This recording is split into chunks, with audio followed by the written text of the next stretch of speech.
Welcome to the deep dive. Today we're digging into a really interesting concept, shikichapon. You could translate it as maybe perfect thinking. Yeah, something like that. And our source material here is a transcript from a YouTube video by Arapunyo. Right.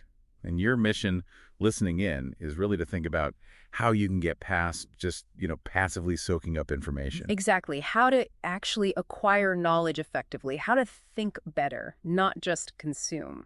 Let's try and unlock a more maybe insightful way to approach learning, Okay, so one of the first things that jumps out from this transcript is how the speaker looks at language itself, like the word avia in Russian and Ukrainian. which means like to figure out, to comprehend. Right. And it's linked to waji image or Yeah. form. It sort of suggests that really getting something, it's visual, isn't it? Okay. So the language itself hints that understanding needs this mental picture, this forming of a model. It's not just abstract concepts. Precisely. It's more embodied, perhaps. And there's another fascinating bit about Ukrainian wooz meaning to have, and how similar it is to mother, Wow. and potential links to Sanskrit, even. The idea maybe being that mother was seen as the most basic, the most fundamental thing one could possess or relate to. That really gives you a different lens on how maybe ancient cultures viewed foundational ideas, doesn't it? It does. It's like linguistic archaeology, almost. And then they look at English, too. No possibly being related to what you say no to. Like defining boundaries, Yeah. knowing what something isn't. Yeah, sort of acknowledging the limits of your current understanding. And then new is just, well, something newly learned, pushing those boundaries out. So knowing and novelty are kind of intertwined, and what's just coming into view. Exactly. It's a dynamic process. Okay, but then the speaker throws a bit of a curveball. They argue that our internal dialogue, it isn't really where new knowledge comes from. Which, when you stop and think about it, Uh-uh. makes a lot of sense. Yeah. Yeah, I mean, my inner voice is mostly just chewing over stuff I already know or think I know. It's recycling. So the big question then is, where do those genuinely new ideas, those insights, actually originate? And that's where the speaker's background comes in handy, I think. Yeah, they mention 18 years in engineering, specifically preventing scale and corrosion in heating networks. Pretty practical stuff. Very practical. And they suggest that this hands-on problem solving gave them real insights into how knowledge acquisition actually works. Not theoretically, but in practice. Okay, so based on that experience, what's the secret sauce? How do you get this new knowledge? Well, it seems to boil down to a couple of things. First, genuine interest. You actually have to care about the area you're looking into. Okay, makes sense. And But, concentration, focusing on that area. But Right. here's the interesting part, not getting fixated. so don't just stare at the problem. Right. The speaker actually says shifting your attention, doing different things is good for you, mentally, even physically. Interesting. So focus, but also allow for breaks and shifts. Yeah, it's like you let your subconscious chew on it. They describe it as this gradual process, tiny steps, guided by your intuition, even spirit is mentioned. And then suddenly, bang, an insight arrives. Like you plant the seed, you water it with interest and focus, but you don't keep digging it up. You let it sprout on its own time. That's a good way to put it. Yeah. And this leads into a really concrete example they give from their engineering work about corrosion. Right. The heating networks again. Yeah. And the idea was counterintuitive. Very. The common wisdom might be that deposits, build up on pipes, are protective. Yeah, like a shield. But the insight was that sometimes these deposits can actually cause damage. How does that work? Well, the key was realizing corrosion often happens in the tiny gaps, the small percentage of surface area that isn't covered, maybe only 0.1%. Wow. Okay, so it's not linear. The tiny unprotected bits are where the major damage starts. Exactly. It highlights this non-linear logic. And factors like the water chemistry matter, hugely chlorides, sulfates. Which they mention are more common in certain regions, like southern and eastern Ukraine. Yes. So it challenges that simple assumption that all buildup, whether it's carbonate or iron oxide, is automatically a good thing protection-wise. That's a fantastic example of needing to look deeper than the surface, isn't it? Mm. And how that applies to learning, too. It's not just about brute force. Absolutely. It's about understanding the nuances, the hidden factors, Right. which ties into managing the whole knowledge acquisition process. And they use that Harry Potter analogy, which I thought was quite fun. Felix Felicis, liquid luck. Yeah. When Harry drinks it, he just starts following these weird impulses, right? Things that don't seem logical. Uh-huh. But they lead him exactly where he needs to go to get the information he needs. So it's about being open to those less obvious paths, maybe, when your mind is clear. Precisely. Which brings us to their concept of intoxication. Mental clutter, basically. Lack of clarity. And the idea is the more intoxicated or cluttered your mind is. The lower your chances of finding those answers, those insights. You're less likely to notice the subtle clues or follow those nonlinear paths. Makes sense. Too much noise. Whereas detoxification, achieving mental clarity, adopting this perfect thinking mindset, it sets you up for discovery. How so? It sort of prepares your internal structure, as they put it.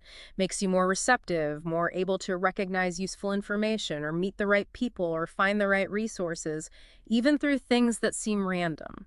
So creating the right internal environment is key. Yes, but there's a caution attached. Which is? Avoid obsession. Don't get tunnel vision on just one thing. Ah, right. They suggest having interests in a few different areas. Yeah, like public life, personal stuff, your professional work, and being able to switch between them, that mental flexibility seems important. Okay, so let's recap this perfect thinking idea. It's meant to be comfortable, pleasant. Yes, comfortable, pleasant, without force. No rote learning. They use the Russian word etcha. Which is like cramming, Yeah. right? Memorizing without understanding. Exactly. And they mention another author talking about how forcing kids to memorize wastes their thought fuel, energy that could be used for actual understanding. And that echoes Marvia.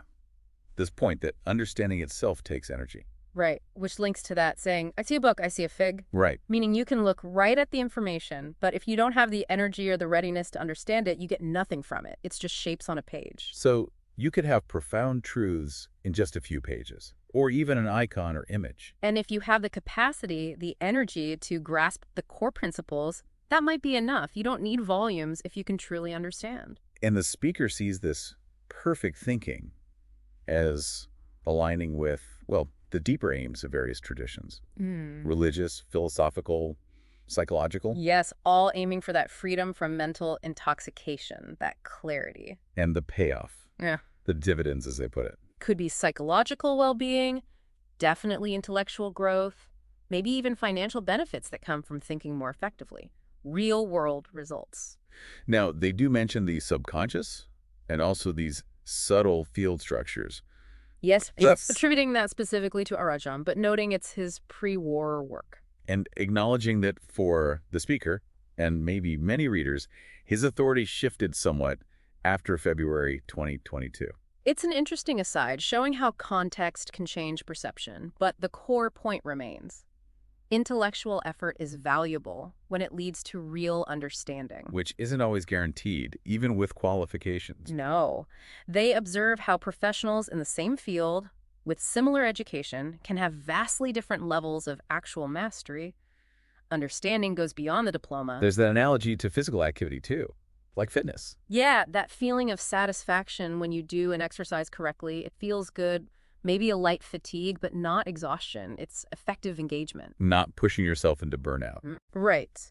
And that connects to another pre-war observation from Lazarev, apparently, during the pandemic. About the immune system. Yeah, that overexerting it, pushing it too hard, could actually lead to getting sick again and again. Balance is key. So intellectual activity should feel more like that satisfying workout, not a forced march. Exactly. It reinforces the whole value proposition of this approach, summed up in that phrase. Yiprzisha, Batrezbenya, Palisha, Kawatur. Concentration, yes, but not necessarily just focusing on a spot on the wall. It can be directed concentration on an idea, a professional problem, something abstract. Okay, and that concentration, hara, can lead to dhyana. Which is often translated as meditation, but maybe closer to vision or a deeper state of seeing. And in that state, one might perceive these gunas. These fundamental qualities or strands that yogic texts like Patanjali talk about, echoes of which the speaker suggests are found in other ancient traditions too, like seers in ancient Mexico. Oh, these ideas, while they might sound a bit esoteric, aren't necessarily out of reach for anyone genuinely asking those bigger existential questions. it comes down to intention then. Why are you pursuing this? Yeah, motivation is key. If the underlying drive is to be happier, to live a fuller life, that fuels the process of change. And the reminder that change is possible, for better or worse. And crucially, the majority isn't always right.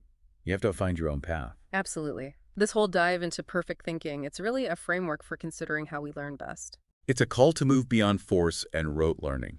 And instead cultivate genuine interest, trust our intuition more, and really work towards that mental clarity. So for you listening, maybe the question to ponder is, how could shifting your own approach away from just memorizing and towards truly understanding unlock something new? Yeah, what seemingly small detail in your work or your interests might actually hold the key to a much bigger breakthrough if you looked at it with fresh, clear eyes. Something to think about until our next deep dive.